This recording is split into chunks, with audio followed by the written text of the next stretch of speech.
Hi guys, I hope you're all well. Just doing a bit of a check-in. I got my date today. I met my surgeon and a little bit of an overview of how today went for me. So today I went to work as per normal, arranged with my boss to leave at 2 o'clock because my appointment was at 2:30. Unfortunately, my surgeon's only seeing patients on, paediatric patients on Thursdays. So I made this appointment in December. So anyways, I arrived. I was hoping to do a quick vlog before I arrived.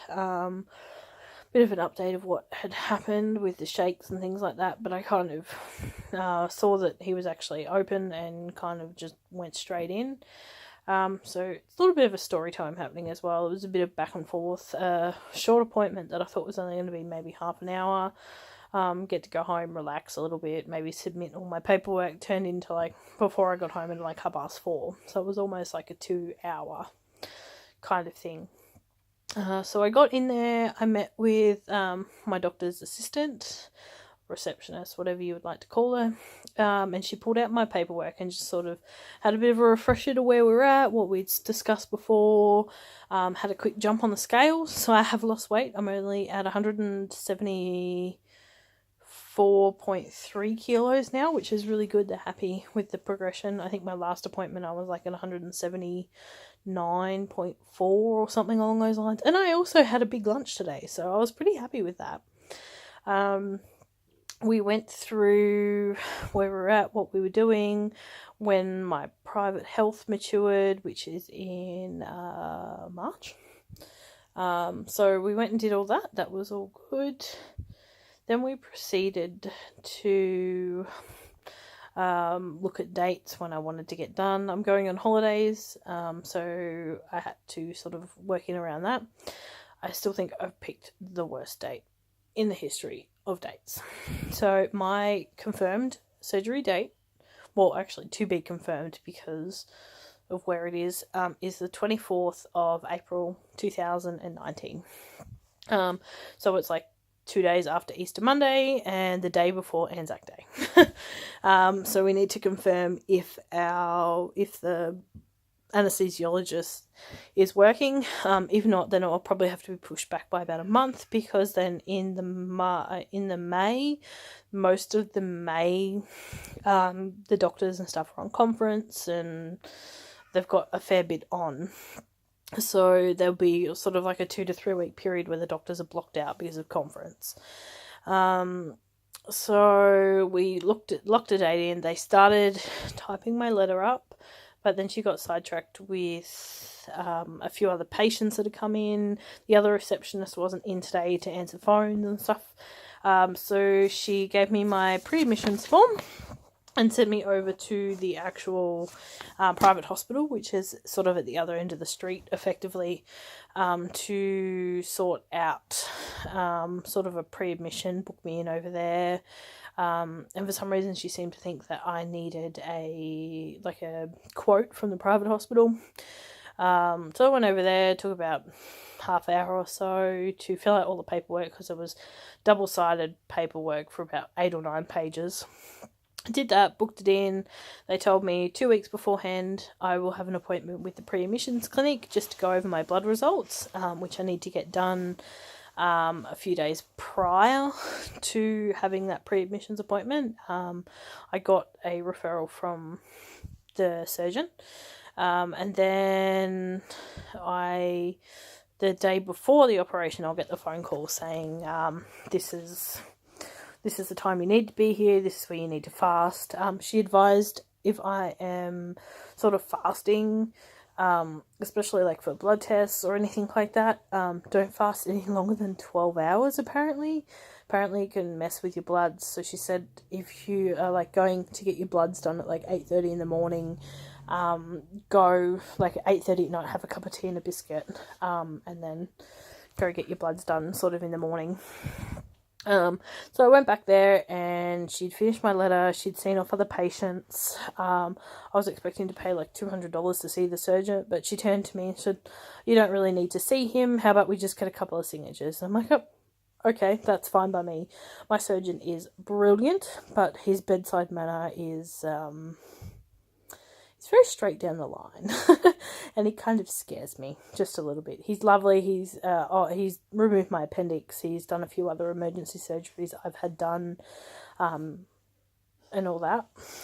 So let me read out the letter. Apparently they've done a few superannuation like letters and stuff, and some have been rejected, but the last few that they've done have been in this format, which they've said they've had a really good success rate. So it says, Australian Department of Taxation, early release of superannuation. Dear Sarah, Madam, regards to early release of superannuation funds for myself. Anna has attended the paediatric clinic for consideration of laparoscopic sleeve gastronomy. I can't even say it, bro. But basically gastric sleeve for control of obesity. She has comorbidities, including hypertension and morbid obesity. My hypertension has come since I was pregnant. Her current BMI is at 63.2, which places her in a very high-risk group for significant comorbidities and premature mortality. She would be an excellent candidate for control of her weight by gastric sleeve gastronomy. As such, Anna requires early release of super funds from her superannuation in order to finance the out-of-pocket expense of $5,000. So, for paediatric surgery to control her morbid obesity. This amount includes expenses relating to the surgery, ongoing management, and support of the patient pre- and post-operative. Anna has been deemed suitable for laparoscopic sleeve surgery. Currently, this procedure is not available in the public health system in New South Wales for Anna's specific conditions. Her only option is to undergo gastric sleeve surgery at the private health system. She's prepared to undertake this procedure and attend it via our clinic for regular follow-ups to obtain satisfactory results. With successful paediatric surgery, we would expect Anna's weight to in more than acceptable range to reduce her risk of developing life-threatening comorbidities. We would expect Anna to lose at least 65% of her excess weight, reduce the risk of her developing any further life-threatening comorbidities. Without the weight loss, she can be sustained for the remainder of her life. If you have any questions, please contact blah blah blah. So that was the letter. Now the only issue I have, so my GP filled out my form and pretty much said yes, I was good for that kind of thing. He didn't tick treatment for life-threatening injuries. He ticked treatment for acute and chronic pain because I've got knee problems. So I'm not too sure if that's going to affect me, where my surgeon actually ticked that I was pretty much going to die in 12 months, to make it a little bit more dramatic. So that's how sort of that went.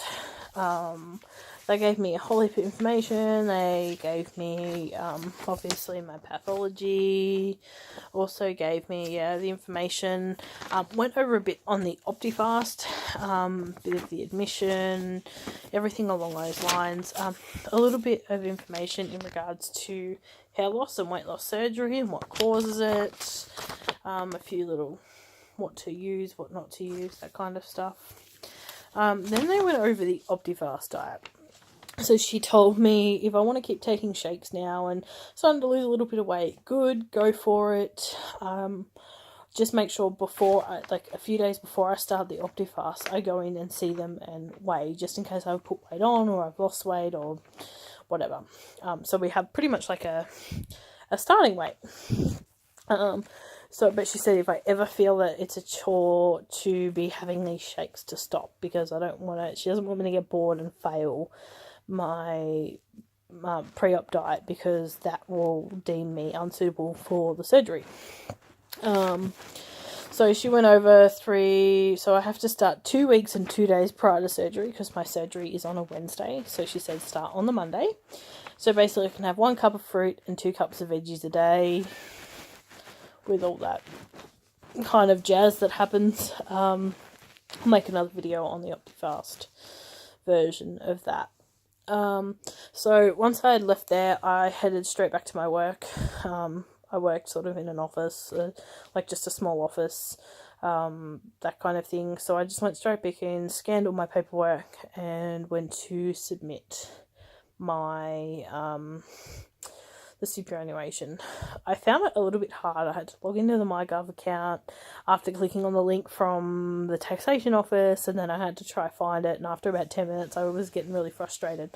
Eventually I found it. The only other issue I found is there's like 3 sections to it. So the first section you add the paperwork from the doctors, and then the next section is the quotes, and then the other sections are pretty much the same again.